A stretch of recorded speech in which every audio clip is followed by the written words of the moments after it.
Hello students, welcome to Paragon classes. Class 11th के work energy power lecture में, work energy power chapter में last turn पर आपको elastic collision in one dimension start करवाया था। आज का क्लास हम वहीं से स्टार्ट करेंगे जहां पर पिछला क्लास आपका फिनिश किया गया था। तो उसमें बच्चों को एक छोटा सा टास्क दिया था, काफी बच्चों ने उसका रिप्लाई किया है, कुछ ने सही किया है, कुछ ने उतना करेक्ट नहीं किया, कुछ को समझ नहीं आया कि क्या करना है। तो सभी बच्चे जिन्होंने सही किया है वो चेक कर पाएंगे, और जिन्होंने सही नहीं किया है या समझ नहीं आया वो देखें इसको। हम वहीं से आगे आज का क्लास कंटिन्यू करते हैं। तो लास्ट क्लास में आपको कहां तक हमने समझा दिया था वो मैं एक बार रिकैप में दिखा देता हूं। आपको ये समझाया था कि एक बॉल A जिसका मास m1 u1 वेलोसिटी से ऐसे मूव कर रहा है, दूसरा बॉल B है जिसका मास m2 है, वो u2 वेलोसिटी से मूव कर रहा है। ये A वाला बॉल B बॉल को हिट करता है क्योंकि ये बॉल की स्पीड B बॉल से ज्यादा है। हिट करना मतलब कोलाइड करना, कोलिजन करना। कोलिजन करने के बाद A बॉल जो है वो v1 वेलोसिटी से और B बॉल जो है वो v2 वेलोसिटी से उसी सेम डायरेक्शन में जाता रहता है। इस कोलिजन को कोलिजन इन वन डायमेंशन कहते हैं, और इस कोलिजन को इलास्टिक कोलिजन कहते हैं। अगर वन डायमेंशन तो इसलिए कहते हैं कि सेम ही लाइन में मूव करता रहता है कोलिजन के बाद भी, लेकिन अगर इसे इलास्टिक कोलिजन कहा जाता है तो आपको बताया था कि इलास्टिक कोलिजन में बिफोर कोलिजन, यानी ये जो सिचुएशन है ये बिफोर कोलिजन है, ये आफ्टर कोलिजन है। Before collision and after collision जो पूरे सिस्टम का यानी दोनों बॉल्स का कंबाइंड मोमेंटम सेम रहता है,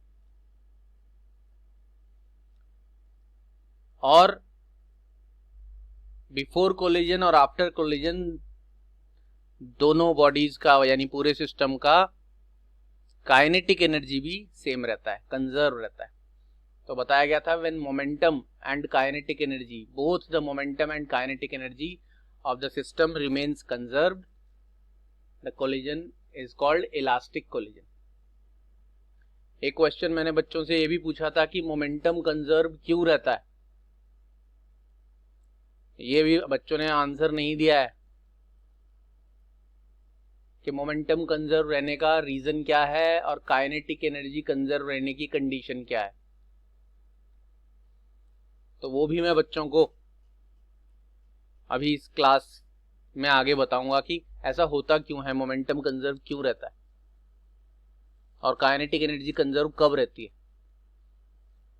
तो ये रीजन भी बाद में बताया जाएगा, लेकिन फिलहाल हम इलास्टिक कोलिजन में क्या पढ़ चुके थे कि मोमेंटम बिफोर यानी m1 u1 पहले बॉल का momentum plus m2 u2 second ball का मोमेंटम, और ये हो गया टोटल मोमेंटम बिफोर कोलिजन, और ये टोटल मोमेंटम आफ्टर कोलिजन, और ये total kinetic energy before collision, और ये total kinetic energy after collision. ये दोनों सेम रहते हैं, कंजर्व रहते हैं। उसके बाद आपको बोला था कि आप इन दोनों इक्वेशन को सॉल्व करके कोलिजन के बाद की यानी v1 और v2 वेलोसिटी फाइंड आउट करके दिखाएं। तो इन दोनों इक्वेशन को सॉल्व करने पर ये फिफ्थ इक्वेशन कैसे आई थी उतना आपको पिछले लेक्चर में करा दिया गया है। अब यहां तक का कंप्लीट फिफ्थ इक्वेशन तक पहुंचने के बाद वो कैसे पहुंचे हैं उसके लिए अब आपको यहाँ पे एक्सप्लेन नहीं किया जा रहा है। आप चाहें तो पिछले लेक्चर में जाके देख सकते हैं, सबके पास सेव्ड है। लेकिन ये फिफ्थ इक्वेशन आ जाने के बाद मैंने एक क्वेश्चन बच्चों से पूछा था कि u1 माइनस u2 को आप क्या कहोगे अगर पिछले काइनेमेटिक्स की जानकारी के हिसाब से कहें, और v2 माइनस v1 को क्या कहोगे। तो वो भी काफी बच्चे जवाब नहीं दे पाए हैं, तो मैं याद दिला दूं, जब दो बॉडीज मूव कर रही होती थी तो u1 माइनस u2 यानी दोनों बॉडीज के वेलोसिटी के बीच के डिफरेंस को उन दोनों बॉडीज का रिलेटिव वेलोसिटी कहा जाता था, काइनेमेटिक्स में पढ़ाया गया था। It was called relative velocity. और v2 माइनस v1 को कोलिजन के बाद की रिलेटिव वेलोसिटी कहा जा रहा है। तो जब दो वेलोसिटीज का डिफरेंस होता है तो उसे रिलेटिव वेलोसिटी पढ़ाया गया था, उसे रिलेटिव वेलोसिटी कहते हैं सेकंड यूनिट के मुताबिक। लेकिन यहां पर इसी रिलेटिव वेलोसिटी के लिए एक स्पेशल नाम आपको याद रखना है आज के बाद।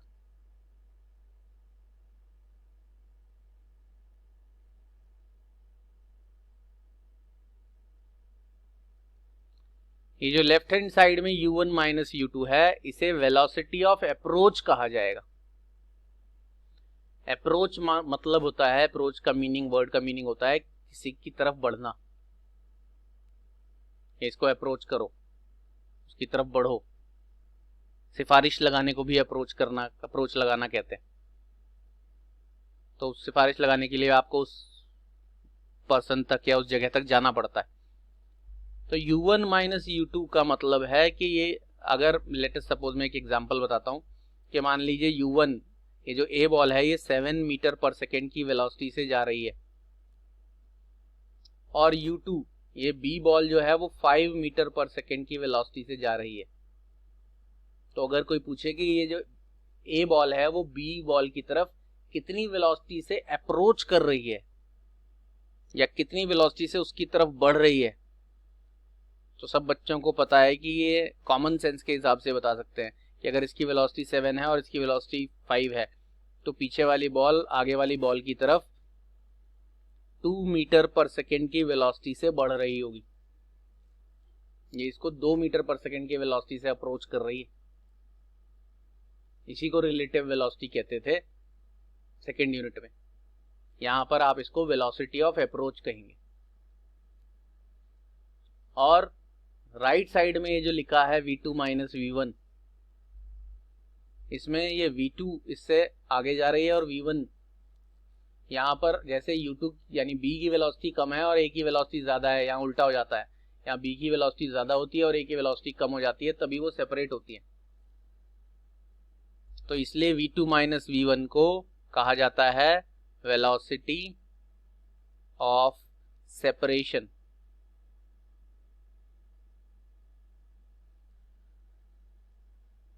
तो आपको ये दोनों टर्म याद रखनी है विद फॉर्मूला, क्योंकि जब आप अगले टाइप का कोलिजन पढ़ोगे, इन इलास्टिक कोलिजन, तब आपको ये टर्म बहुत काम आएंगी। तो आपको विद फॉर्मूला ये टर्म याद रखनी है कि u1 माइनस u2 यानी कोलिजन से पहले दोनों वेलोसिटीज का जो डिफरेंस होता है, बड़े में से छोटा माइनस करते हैं, उसे वेलोसिटी ऑफ अप्रोच कहा जाता है। और कोलिजन के बाद भी दोनों वेलोसिटीज का डिफरेंस ही हो रहा है और अभी भी बड़े में से छोटा माइनस किया जा रहा है, क्योंकि कोलिजन के बाद b की वेलोसिटी ज्यादा हो जाती है और a की वेलोसिटी कम हो जाती है। तो आपको जब बड़े में से छोटा वेलोसिटी कोलिजन के बाद माइनस किया जा रहा है, उनका डिफरेंस निकाला जा रहा है, तो उसे कहा जाता है velocity of separation. Velocity of approach मतलब वो दोनों ऑब्जेक्ट एक दूसरे से कितनी वेलोसिटी से मिल रहे हैं, या पीछे वाला ऑब्जेक्ट आगे वाले ऑब्जेक्ट से कितनी वेलोसिटी से मिल रहा है। और वेलोसिटी ऑफ सेपरेशन मतलब आगे वाला ऑब्जेक्ट पीछे वाले ऑब्जेक्ट से कितनी वेलोसिटी से सेपरेट हो रहा है। और इलास्टिक कोलिजन की एक पहचान और भी आपको यहां से मिल रही है। पहली दो पहचान तो आपको मिल चुकी हैं। क्या क्या है पहली दो पहचान? फर्स्ट पहचान है कि कोलिजन से पहले और बाद में मोमेंटम कंजर्व यानी सेम रहता है, और दूसरी पहचान ये है कि कोलिजन से पहले और बाद में काइनेटिक एनर्जी भी कंजर्व रहती है। तीसरी पहचान आपको यहां से मिली है कि इलास्टिक कोलिजन में वेलोसिटी ऑफ अप्रोच हमेशा इक्वल होता है वेलोसिटी ऑफ सेपरेशन के, यानी जिस रेट से कोलिजन से पहले बॉडीज एक दूसरे की तरफ बढ़ती हैं, उसी रेट से कोलिजन के बाद एक दूसरे से सेपरेट होती हैं। ये इलास्टिक कोलिजन की तीसरी और इम्पॉर्टेंट पहचान है। इसे भी याद रखना है। जैसा कि मैंने बताया था, जब हम इससे अलग सेकंड टाइप का और थर्ड टाइप का कोलिजन पढ़ेंगे तो ये पहचान अगर पता होंगी तो उनकी पहचान से ये पहचान अलग होती है, इसलिए डिफरेंशिएशन यानी दोनों में कोलिजन में तीनों में फर्क करने में आपको इजी रहेगा। तो आपको अलग से वो पढ़ना नहीं पड़ेगा इसमें क्या फर्क है, क्या फर्क है, क्या फर्क है। तो in an elastic collision the velocity of approach is equal to velocity of separation, और उनके फॉर्मूले क्या होते हैं, u1 minus u2 equal to v2 minus v1। ये कोलिजन होता कैसे है, मैंने उसका वीडियो भी आपको दिखाया था, अगर याद हो बच्चों को, पिछले लेक्चर में दिखाया था। तो पहला सवाल जो आपको टास्क के तौर पर दिया गया था कि इन दोनों टर्म्स को क्या कहते हैं, और वो भी बता दिया और नई जानकारी भी आपको पता चल गई है। तो इलास्टिक कोलिजन की 3 प्रॉपर्टीज आपको पता चल गई हैं, फर्स्ट, सेकेंड, और ये हो गई आपकी थर्ड प्रॉपर्टी। बस आप हर एक टाइप के कोलिजन की सारी पॉइंट्स, सारे कैरेक्टरिस्टिक्स सारे समझते जाओ, तो आपस में डिफरेंशिएट करने में कुछ भी दिक्कत नहीं होगी। अलग से ना मुझे समझाना पड़ेगा, ना बच्चों को समझना पड़ेगा। अब हम आते हैं अपने अगले टास्क पर, जो आपको दिया था कि आपको इस फिफ्थ इक्वेशन का यूज करके और फर्स्ट इक्वेशन का यूज करके आपको v1 की और v2 की वैल्यू फाइंड आउट करनी है, और v1 v2 की वैल्यू फाइंड आउट करना ही आपका इसमें फाइनल टास्क था। तो वो कैसे करना है मैं दिखाता हूं। फ्रॉम इक्वेशन 5, ये 5 इक्वेशन से आप v2 की वैल्यू फाइंड आउट कर लें। पहले जस्ट मैथमेटिकल है, इक्वेशन सॉल्व कैसे करते हैं। 5 और 1 को सॉल्व कर रहा हूं, तो 5 से मैंने v2 की वैल्यू फाइंड आउट कर ली, वो होगी u1 minus u2 plus v1। आपने v1 को दूसरी तरफ ट्रांसफर कर देना है, तो आपकी v2 की वैल्यू फाइंड आउट हो गई।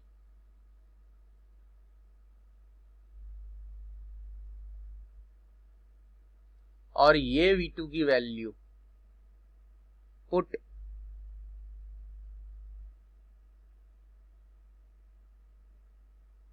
This value in equation 1। ये वैल्यू को आपको इक्वेशन 1 में पुट कर देना है। अब आप जब ये वैल्यू इक्वेशन 1 में पुट करेंगे v2 की वैल्यू, तो मैं यहां लिख रहा हूं m1 u1 plus m2 u2 is equal to m1 v1 plus m2, और आगे ब्रैकेट में आप क्या लिखोगे, v2 का value u1 minus u2 plus v1। आपने और कुछ नहीं किया, बस इक्वेशन 1 में ये वाली v2 की वैल्यू को पुट कर दिया है, तो बाकी सब कुछ वैसे ही रहने दिया है।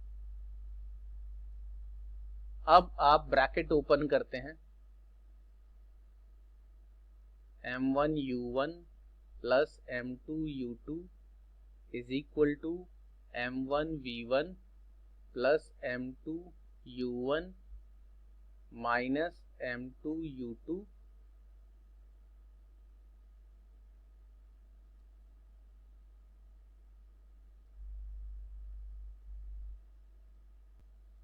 ये आ गया आपके पास। लेफ्ट हैंड साइड तो एज इट इज रहने दिया आपने, m1 u1 plus m2 u2, और इक्वल टू करके राइट हैंड साइड में भी m1 v1 तो ऐसे ही है। ये m2 ब्रैकेट के बाहर है, जो आपने इस m2 को पूरे ब्रैकेट में अंदर मल्टीप्लाई कर दिया, तो आपके पास m2 u1 minus m2 u2, सभी m2 से, सभी टर्म को m2 से मल्टीप्लाई किया। अब आप इस m1 v1 और इस m1 v1 को एक साइड रखोगे और बाकी टर्म्स को दूसरे साइड ट्रांसफर कर दोगे, तो आप लिखोगे, ये यहाँ पर गलती हो गई थोड़ी सी, ये हमने सही नहीं लिखा, ये मिटा के रख देते हैं। ये हो गई M2। ये जब M2 से इधर मल्टीप्लाई किया था तो M2U1 माइनस M2U2 और प्लस M2V1। अब आप इस M1V1 और M2V1 को इसी साइड राइट हैंड साइड ही रखेंगे, बाकी दोनों टर्म्स को दूसरी तरफ ट्रांसफर करेंगे। तो आपके पास आएगा M1U1 प्लस M2U2 और इधर से ये माइनस M2U1 और ये प्लस M2U2। ये जो बीच वाली दोनों टर्म्स हैं इनको आपने ट्रांसफर कर दिया है दूसरी तरफ, साइन चेंज हो गए हैं और राइट हैंड साइड में अभी आपके पास क्या रह गई हैं, M1V1 प्लस M2V1। अब लेफ्ट हैंड साइड में आप देख लो, ये जो आप देख रहे हो ये फर्स्ट टर्म और ये थर्ड टर्म, इसमें से आप U1 कॉमन ले सकते हो। आपके पास बचेगा ब्रैकेट में M1 माइनस M2। ये फर्स्ट और थर्ड टर्म की बात हो रही है। M1 माइनस M2 बचेगा और ब्रैकेट के बाहर आपने कॉमन ले लिया है क्या, U1। और सेकेंड और फोर्थ टर्म को देखेंगे M2U2 और M2U2, ये हो जाएगा प्लस 2M2U2। फर्स्ट और थर्ड टर्म में से U1 कॉमन लेके M1 माइनस M2 बच गया और सेकेंड और फोर्थ टर्म दोनों ऐड हो गई, ट्वाइस M2U2 हो गया। और इस तरफ आप क्या कॉमन ले सकते हो, V1, और ब्रैकेट में बचेगा M1 प्लस M2। अब आप इस इक्वेशन से V1 की वैल्यू फाइंड आउट करेंगे, तो V1 को एक तरफ रखें और इस M1 प्लस M2 को नीचे ट्रांसफर कर दें, तो आपके पास फॉर्मूला बन जाएगा M1 माइनस M2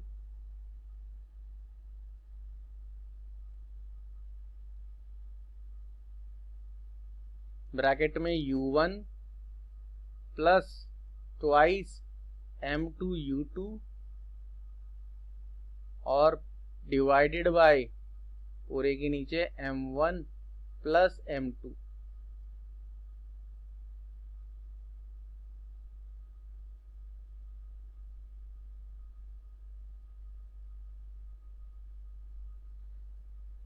ये जो आप देख रहे हो ये फॉर्मूला बन गया है V1, यानी उस वेलोसिटी का जो A की वेलोसिटी हो जाएगी after collision. The velocity of body A after collision, ये V1 वेलोसिटी हो जाएगी। और किस किस पर डिपेंड कर रही है वो, M1 M2 U1 U2 पर।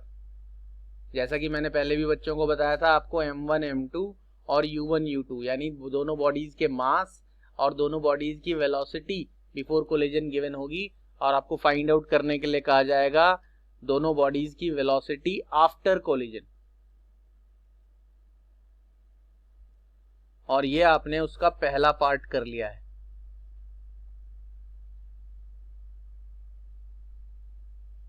अब आपको इसी का सेकेंड पार्ट करना है, और इसी का सेकेंड पार्ट करने के लिए आपको यही काम रिपीट करना है, बट कैसे, वही 5 इक्वेशन लेनी है और उसी 5 इक्वेशन को लेकर जैसे आपने V2 का वैल्यू फाइंड आउट किया इक्वेशन 5 से और उसे इक्वेशन 1 में पुट किया और उसे सॉल्व कर लिया V1 के लिए, यही काम आपको करना है। 5 इक्वेशन का वैल्यू से V2 के बजाय V1 फाइंड आउट करना है और V1 की वैल्यू को इक्वेशन 1 में रखना है और उससे V2 फाइंड आउट करना है। मैं ये वाला पोर्शन बच्चों को करके दिखा रहा हूं, वैसे तो नॉर्मली हम ये वाले पोर्शन V1 फाइंड आउट करने के बाद V2 तो बच्चों को करने के लिए देते हैं, या तो क्लासरूम में ही या फिर घर से कर लाएं। और लेकिन यहाँ पर मैं आपको आज के टास्क के लिए एज एन होमवर्क इसलिए नहीं कहता हूँ क्योंकि क्लास वर्क तो हो ही नहीं रहा, क्लास में तो आएंगे नहीं, घर पे ही हैं, तो घर का टास्क, जो आपका टास्क है, मतलब घर पे होने के बावजूद मैं जो दिखा रहा हूँ वो तो उसमें तुम्हें कुछ नहीं करना, सिर्फ समझना है। लेकिन जो अपने आप करने वाला टास्क है उसमें आपको special cases of this article करने के लिए दिए जाएंगे। तो वो स्पेशल केसेस आप करेंगे जो मैं आपको दूंगा आज। तो इसलिए मैं इसका सेकेंड पार्ट जो है वो आपको यहीं पर सॉल्व करके दिखा रहा हूं। फर्स्ट पार्ट बच्चों ने देख लिया है। तो आपने क्या किया था फर्स्ट पार्ट में, एक बार याद कर लें। आपने इक्वेशन नंबर 5 से v2 की वैल्यू फाइंड आउट की थी और उसे इक्वेशन 1 में रखा था और v1 के लिए सॉल्व किया था। अब मैं आपको इसका नेक्स्ट पोर्शन दिखाता हूं। तो ये आपके पास फर्स्ट इक्वेशन भी है और फिफ्थ इक्वेशन भी है, जैसा कि पहले भी था। तो सेकेंड पार्ट के मैं आपको सॉल्व करके दिखाता हूं। ये फिफ्थ इक्वेशन में इधर वेलोसिटी ऑफ अप्रोच है, वेलोसिटी ऑफ सेपरेशन है। तो आपको जो काम आपने पहले किया था उसी को दोबारा रिपीट करना है। अब की बार फ्रॉम इक्वेशन 5 आपने v1 का वैल्यू फाइंड आउट करना है। v1 is equal to v2 minus u1 plus u2। ये आपके पास v1 की वैल्यू आई है। पहले आपने v2 की वैल्यू फाइंड आउट की थी। क्या कैसे किया मैंने, v1 को लेफ्ट हैंड साइड में ट्रांसफर कर दिया, बाकी दोनों को राइट हैंड साइड में। साइन चेंज होते हैं, ये सब बच्चों को मालूम है। अब इक्वेशन 1 बिकम्स, ये वाली वैल्यू v1 की आपको इक्वेशन 1 में रखनी है। क्या बनेगी equation 1, m1 u1 plus m2 u2 is equal to m1 और ब्रैकेट में v1 लिखूंगा v2 minus u1 plus u2। ये मैंने v1 की वैल्यू पुट कर दी, प्लस m2 v2। तो अब फर्स्ट इक्वेशन में मैंने बस सिर्फ इसकी वैल्यू पुट की है। अब आपके पास सेकेंड अगले स्टेप में ब्रैकेट ओपन करना है। ब्रैकेट ओपन करेंगे m1 v2 minus m1 u1 plus m1 u2 plus m2 v2। इस ब्रैकेट को मैंने ओपन किया तो m1 की वैल्यू तीनों से मल्टीप्लाई कर दी। अब आपको लेफ्ट हैंड साइड में गौर से देखो, ये m1 v2 और m2 v2 ऐसे ही यहां पर ही छोड़ देना है और बीच वाली दोनों टर्म्स को दूसरी तरफ ट्रांसफर करना है। मैं कर रहा हूं यहां पर।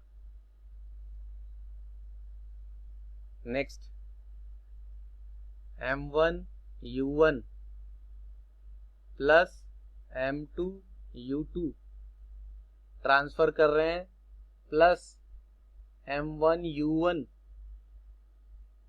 Minus m1 u2 is equal to, right hand side में क्या बचा है, m1 v2 plus m2 v2। अब आप फर्स्ट और थर्ड टर्म देखेंगे। फर्स्ट और थर्ड टर्म जब देखेंगे तो m1 u1 और m1 u1 ये तो ऐड हो जाएगा। और सेकेंड और फोर्थ टर्म देखेंगे। सेकेंड और फोर्थ टर्म में आपने ऐसा लिखना है m2 minus m1, m2 minus m1। क्यों, इस टर्म में और इस टर्म में u2 आपने कॉमन ले लेना है। तो इस टर्म सेकेंड और फोर्थ टर्म में से अगर आप u2 कॉमन ले लेंगे तो यहां पर m2 माइनस m1 बचेगा और प्लस m1 u1 और m1 u1 twice m1 u1।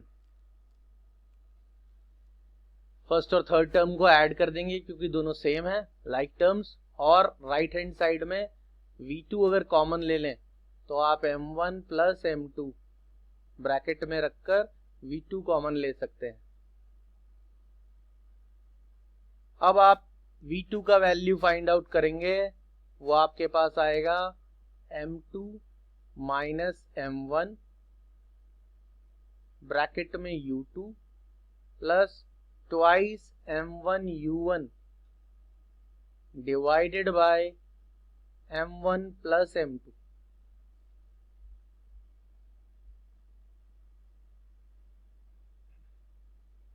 ये आपके पास V2 का वैल्यू आ गया है आफ्टर कोलिजन V बॉडी का वेलोसिटी कहलाता है। तो दोनों ही वेलोसिटीज फाइंड आउट करने के लिए क्वेश्चन 5 और 1 का यूज करना है। कैसे करना है वो आपको दिखाया। अब जरा कुछ इंपॉर्टेंट नोटिस करने वाली बात मैं आपको बताता हूं और फिर आपको इस आर्टिकल के स्पेशल केसेस करने के लिए दिए जाते हैं टास्क के तौर पे। नोटिस करने वाली बात के लिए पिछले पार्ट को देखें। पिछले पार्ट में आपने जो इक्वेशन सॉल्व किया था उससे आपने V1 फाइंड आउट किया था और वो M1 minus M2 U1 twice M2 U2। अब आप इसी फॉर्मूले को मैं जहां V2 फाइंड आउट किया वहां लिख के दिखाता हूं।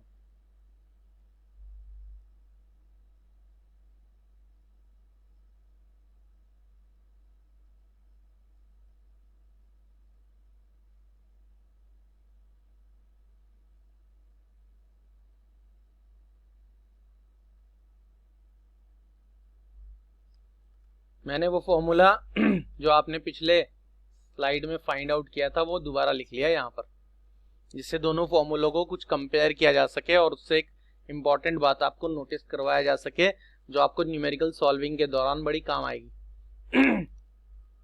यहाँ देखो गौर से,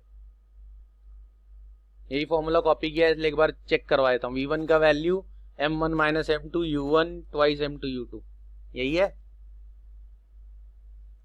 अब आप जरा दोनों फॉर्मूलों को कंपेयर करें। ये V1 है ये ए बॉडी की वेलोसिटी है आफ्टर कोलिजन,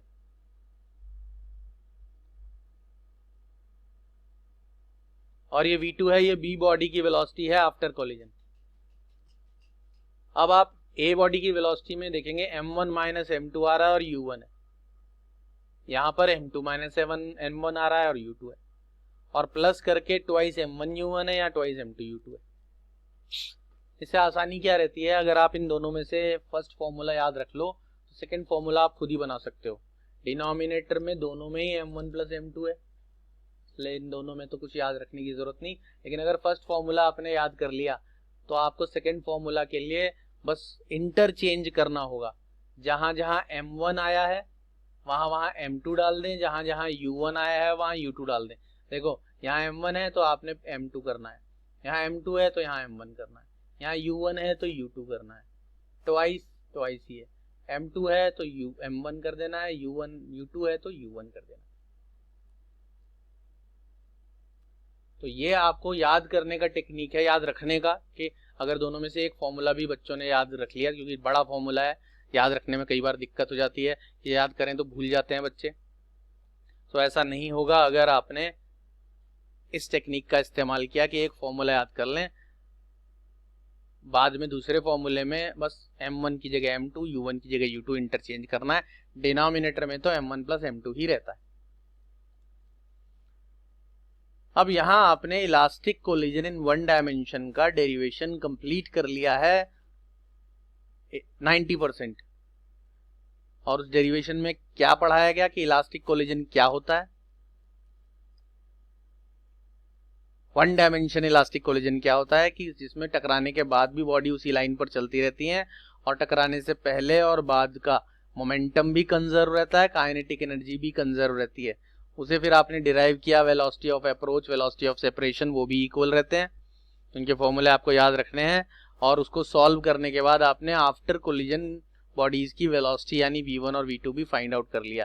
और आपने देखा कि अगर आपको ये चार चीजें M1 M2 V1 U1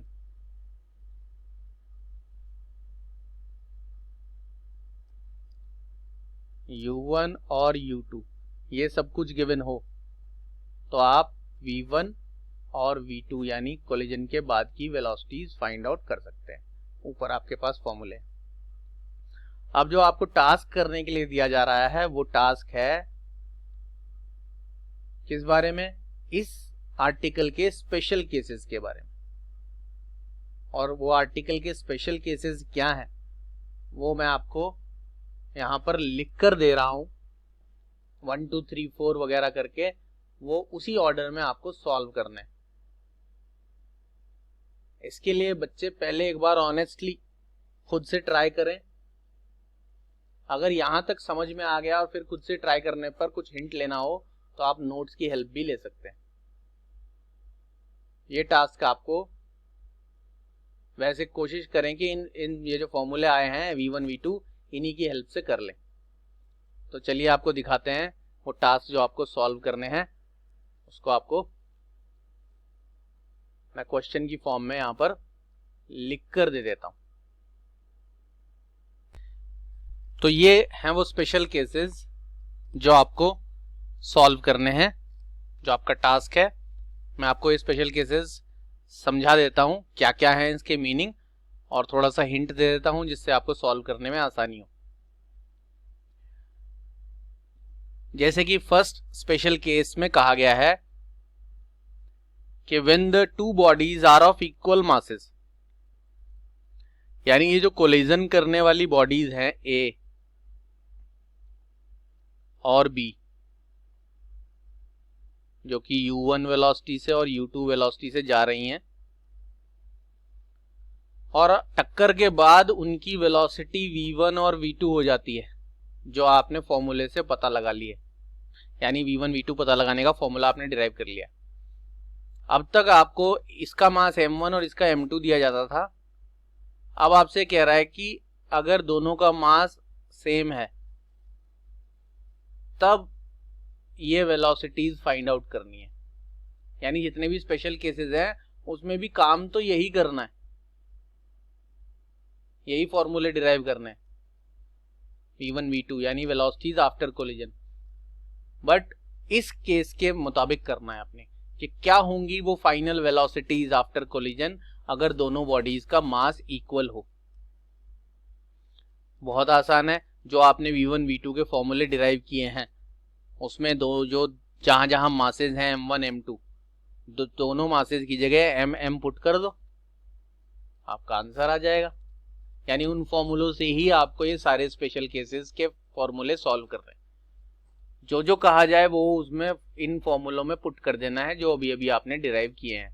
ये देख रहे हैं, ये फॉर्मूला v1 और v2 का जो आपने डिराइव किया है, जैसे ही वो कहता है कि क्या होगा जब दोनों बॉडीज का मास इक्वल है, तो मास इक्वल है मतलब दोनों मासेज m रख दो, जो आंसर आएगा वही उनकी वेलोसिटीज होगी। उसके बाद वो सेकेंड स्पेशल केस बोलता है when the target body is at rest. आपको काम देखो, जो भी स्पेशल केस कह रहा है उसमें काम एक ही करना है, उस स्पेशल केस के मुताबिक यानी उस स्पेशल केस को फॉलो करते हुए v1 v2 फाइंड आउट करना है। ये सारा जो डेरिवेशन है it is all about to find out v1 and v2 the velocities of the body after collision.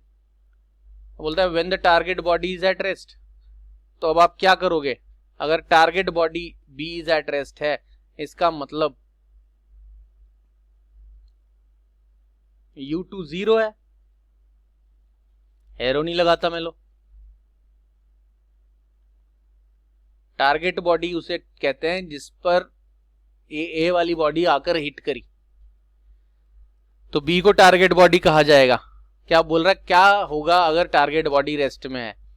Target body rest में है मतलब बी की वेलोसिटी कोलिजन से पहले ही 0 है, कोलिजन से पहले उसकी वेलोसिटी u2 है। यानी इन फॉर्मूलों में, ये जो फॉर्मूला अभी आपको दिखाया, ये इन फॉर्मूलों में जहां जहां u2 है यानी b की वेलोसिटी u2, वहां u2 की जगह आपको 0 पुट कर देना है। तो आपका जो मेन एम है वो इसी फॉर्मूले में वो केस को इम्प्लांट करके आएगा, जो जो कह रहा है वैसा वैसा कर दें। तो टारगेट बॉडी बी अगर रेस्ट में है तो नई वेलोसिटीज v1 v2 आपको बतानी है। और इस टारगेट बॉडी के रेस्ट में होते हुए इसके ए, बी और सी पार्ट है, यानी इन तीनों पार्ट्स में भी टारगेट बॉडी रेस्ट में ही है, यानी U2 0 है। लेकिन ऐसा होने पर एक चीज और एक्स्ट्रा हो जाए।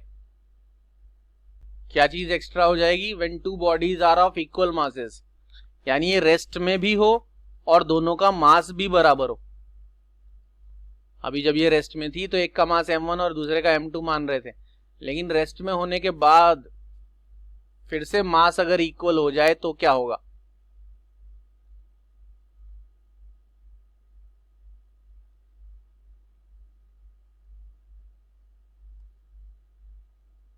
ऐसा बोल रहा है वो।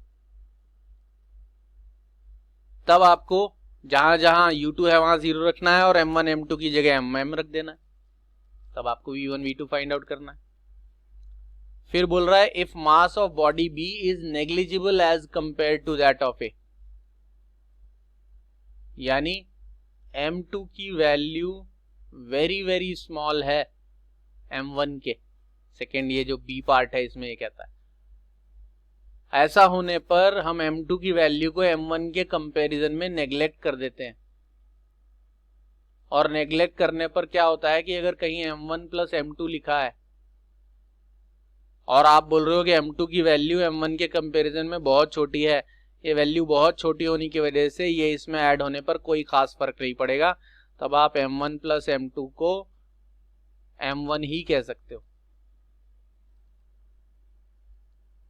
यानी अगर दोनों में से किसी एक का मास बहुत कम है तो उसे इग्नोर किया जा सकता है। अगर m2 का मास बहुत कम है उसे इग्नोर कर दो, सिर्फ जहां पर उनका ऐड या सब्ट्रैक्ट है दूसरे को इग्नोर यानी नेग्लेक्ट कर देंगे तो जो बचा है वही रहेगा। और अगर m1 का मास बहुत कम है तो उसे इग्नोर कर दो, फिर ये बचेगा। तो सी पार्ट में वही है कि टारगेट बॉडी रेस्ट में है और mass of body B is very large, ये बहुत भारी है, और ए जो है वो बहुत कम है। यानी सेकेंड स्पेशल केस में बी बॉडी तो रेस्ट में है और ए सेकेंड स्पेशल केस के ए पार्ट में कह रहा है बी बॉडी रेस्ट में और दोनों का मास इक्वल है। ये इस केस को फाइंड आउट करना है आपने, V1 V2 फाइंड आउट करना है इस केस के लिए।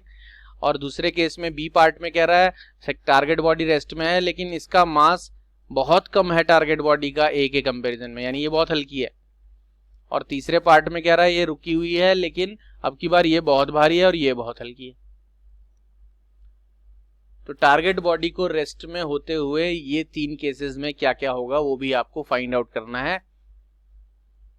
इन्हीं को स्पेशल केसेस कहा जाता है। ये मैं बच्चों को इसलिए करने के लिए दे रहा हूं क्योंकि एग्जाम में भी ये आपको खुद से ही सॉल्व करने पड़ते हैं।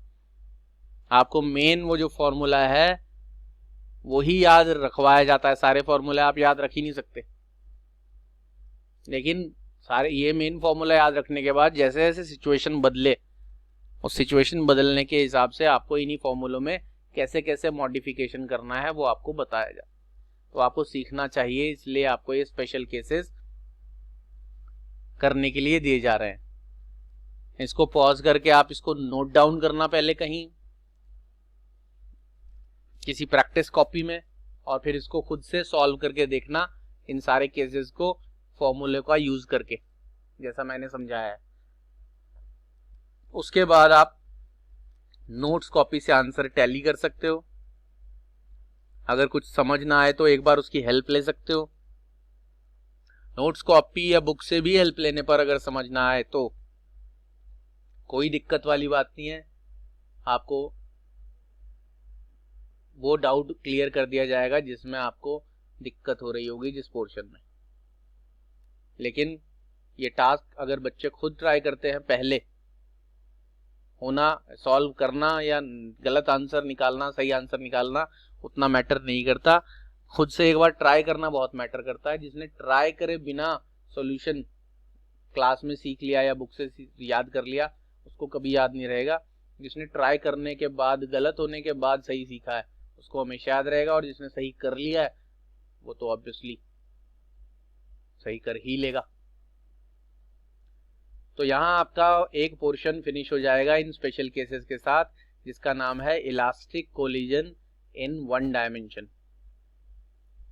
नेक्स्ट लेक्चर में आपको इन इलास्टिक कोलिजन पढ़ाया जाएगा। उसके लिए आपको ये बात बहुत ज्यादा याद रखने की जरूरत है कि U1 माइनस U2 क्या होता है और V2 माइनस V1 क्या होता है, इनके नाम। और इलास्टिक कोलिजन में ये दोनों इक्वल होते हैं, वेलोसिटी ऑफ अप्रोच और वेलोसिटी ऑफ सेपरेशन। ये चीज अगर आपको याद रहेगी, और कोलिजन से पहले और बाद में मोमेंटम कंजर्व रहता है, कोलिजन से पहले और बाद में काइनेटिक एनर्जी कंजर्व रहती है इलास्टिक कोलिजन में। ये सारी इंपॉर्टेंट बातें याद रहेगी तो आपको इन इलास्टिक कोलिजन काफी आसान रहेगा समझने के लिए। और तीसरा परफेक्टली इन इलास्टिक, यही आपकी सिलेबस में है, तो आपको सिलेबस वाली तीनों कोलिजन नेक्स्ट 2 क्लासेस में बता दिए जाएंगे। तो आज की क्लास हम यहीं पर कंक्लूड करते हैं, मिलते हैं बच्चों से नेक्स्ट क्लास में। तब तक के लिए goodbye and take care.